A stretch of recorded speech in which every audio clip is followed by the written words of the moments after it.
Hey, it's Daddy Steve with a very quick video. This is just a reaction in some ways to England beating Switzerland on penalties and getting through to the semi-finals of Euro 2024. Please like and subscribe.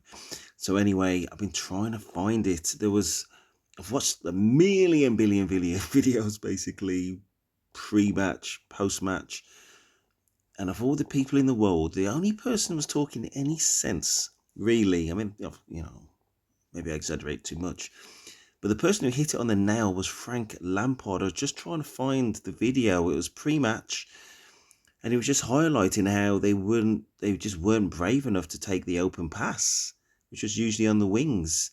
And he broke down how I think it was Slovakia kind of shut us down, and what we needed to do. And I think he mentioned long ball at one point, and that's part one.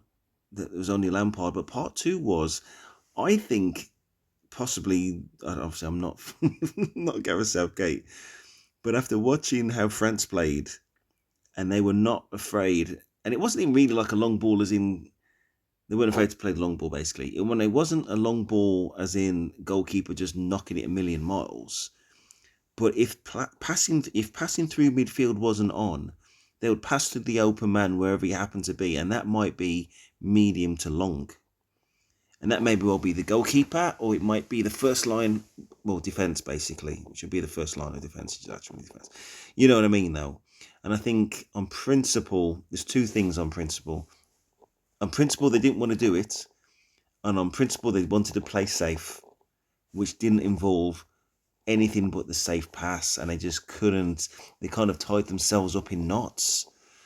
And I think they're confident enough and have the enough ability that if somebody pulled on the wing and was open to the pass, to pass it to them so they can receive it, and then you kind of go around the pressure in the middle, and then next thing you know, you're in the attacking third. Now, they didn't do a lot with the ball once they got there, but I think that for me was the biggest difference, is that they could actually pass the ball from defence to attack. Yes, they did sometimes launch it from the goalkeeper, so did everybody else.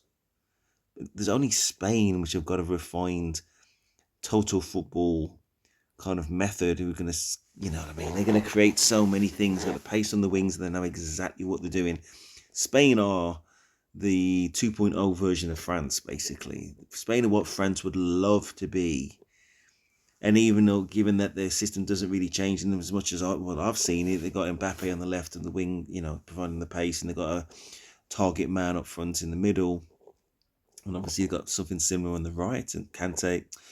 Kante, who's basically the man who mops everything up, basically wins you the ball back, then gives it to Griezmann, the man I can never remember, who's meant to be that creative force. He's meant to be creative, but he's not like a Foden who can also knock more or less any pass, especially in that final third, and also score. You know what I mean? I'm not saying he'll never score, but it's not on the level of Foden. Gosh, Foden will score from free kicks, score from outside the box, score from inside the box, put people through, take people on. He's got the sprints to get past somebody. I'm not saying Griezmann doesn't have some of that, but it's talking about levels here. Talking about levels. Griezmann ain't going to play for Man City. You know what I mean? And the fact that Phil Foden does says a lot, because Pep with that Saudi money can buy anybody he wants. But anyway, England found a way to play effectively. Can and should they have created more chances than the one shot on target, which ended up being a goal in the 70-odd minute? I think 74th or 76th minute. Of course. You know what I mean? And did they push the desperation button? Even though things were going, for me anyway, going reasonably well up to that point. They're not going to, when I say reasonably well, they're not going to stop another international team has been playing very well up to that point, having zero chances. I mean, that'd be lovely, but even Spain went behind before they kind of thrashed them. You know what I mean? And I think there was enough for me, and everybody's entitled to their point of view. England did enough positive things to justify confidence they were going to win that game. Not necessarily the whole thing. For the last four, they're 2 games away. Everybody's 2 games away. And in that game, I think, me personally, England played particularly well. It's remarkable how it was all down the right-hand side. got all these left-hand players who only want to play on the right-hand side. It was much better from Foden trying to dictate things from the middle. He's lost on the left. And there's nothing really on the left. I've seen some analysis saying that Bellingham was in the middle. I think he was on the left. And most things came down the right, and it worked well enough. It worked better than it was before. Now, if they listen, the thing I need to round off is just saying I was happy with the result, obviously, and I was reasonably happy with the performance against a good team in Switzerland.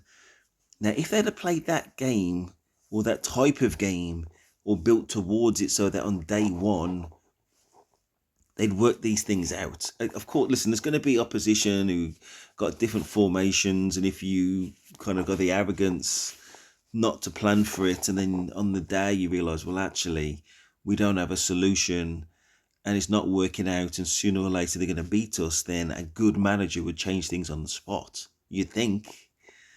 And for whatever reason, he just didn't have a solution on the day. On the day one of the day, match one, he did not have a solution. On match two, I mean, match one, obviously, the first 30 minutes, 35 minutes were amazing, and the remainder of the match were awful.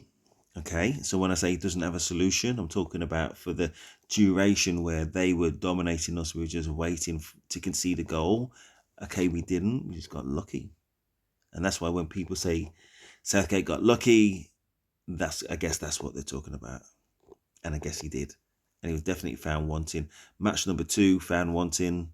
I don't blame the team, I'm blaming the manager, because the manager's told the team how to play, and he told them to play in a largely ineffective way, and he did not have a solution, and that was the problem.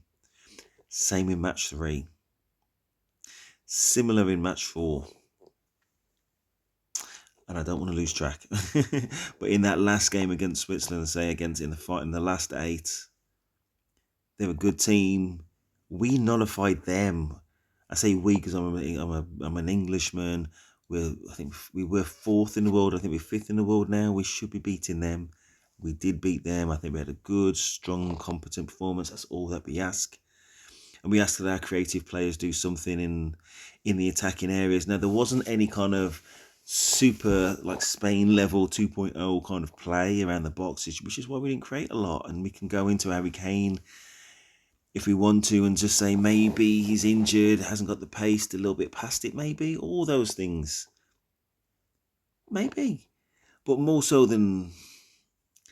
I think more so they didn't find a way to get the best out of Kane, knowing how he plays. We know how he plays. And we want him to get on the end of things. So knowing how he plays, we need to play in a way which gets the most out of him. Or we can just say, okay, well, it's not Kane that we want to get something out of, it's everybody else. Then we need to accept the fact that Kane is going to be overshadowed then. Or we need to accept the fact that Bellingham's going to be overshadowed, or whoever, or Foden. You know what I mean? There's only going to be one person in the spotlight at any one time, is what I'm trying to say. So we can build the team around Kane, or build the team around the midfield or individuals, but very unlikely we can have everything from where we are. Now, if we had that kind of creative, we've been working together for 8 years, and on day one we know what we're doing, we probably might have figured all that out to get the balance where everybody can get the best out of everything. But if the footballers have to work it out for themselves, because they're not getting it from the training pitch, because we know that from the first 4 games, we know they haven't got anything from training or from whatever briefings they've had, because they're just playing awful and they just weren't playing this way and they had no solutions. So hopefully, anyway, going into that semi-final, we do what we did before, but better. And we identify other ways that we can press and create more chances and move the defence around in order to create those chances. And we build from there. Again, those are the things we should be building on before we arrived at tournament, or at minimum in that group stage by game number 3. Didn't happen. Didn't really happen much in game number 4, although, as I said, other than was it that I lose track now. Was it the Bellingham overhead kick that kept us in it? Yeah, it was. And then Kane scored in extra time. Anyway, just my thoughts in terms of ratings. Oh my gosh, I've got to say, was it Kobe Minu? Was it Minu? Gosh, that kid's about 18 years old. I think he's just gone 18. Oh my gosh.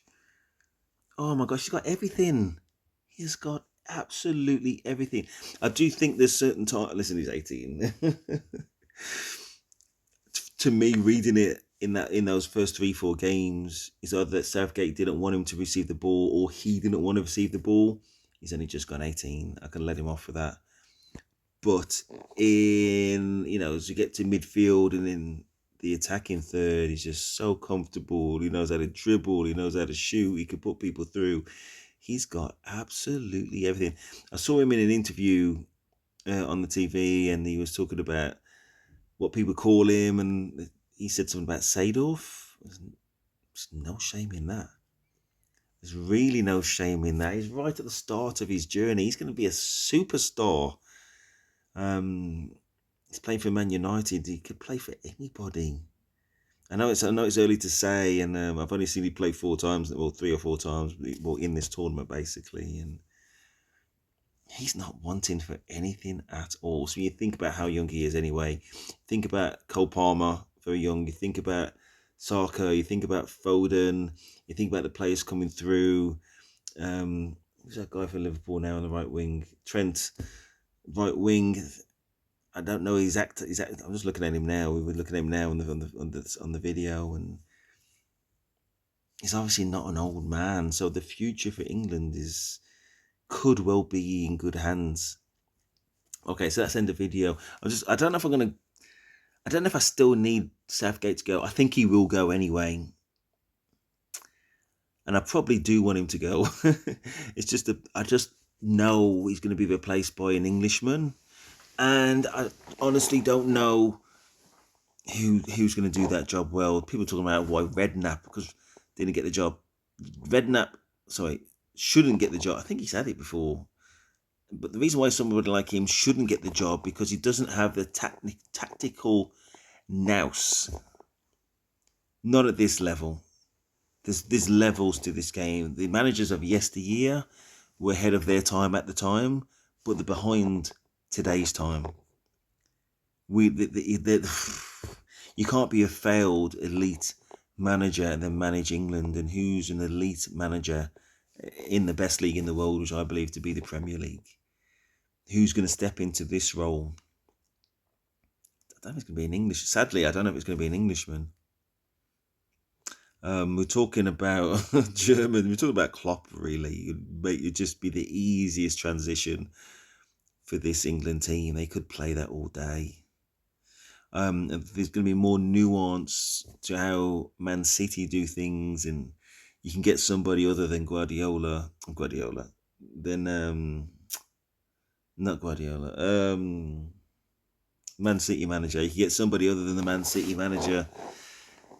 I can't remember his name, and do some approximation, almost like not getting a Land Rover, getting a Hyundai clone, and then realise that the doors aren't, won't shut the same way, and the sat nav is off by about a couple of meters. You know what I mean? You can get like the lower than version of that, and can you get success? Basically, I don't think it can be done, and the managers you're going to want are not available. I'm not saying that Klopp would want the job, but he seems to want some time out right now. If you're managing England, you get, I think Southgate is the highest paid manager in this whole tournament, from another Shorts video that I watched, basically. So would it potentially be of interest? Well, we don't know. Would he be the right man? Absolutely. Is he available? Yes, just quit his job. Yeah, I mean, is his vision about where he wants to be is to remain in the UK? Don't know, because he would have to watch a lot of local football. You would think, to keep an eye on people's form, and he's either going to want to fly in from wherever he is or kind of live here.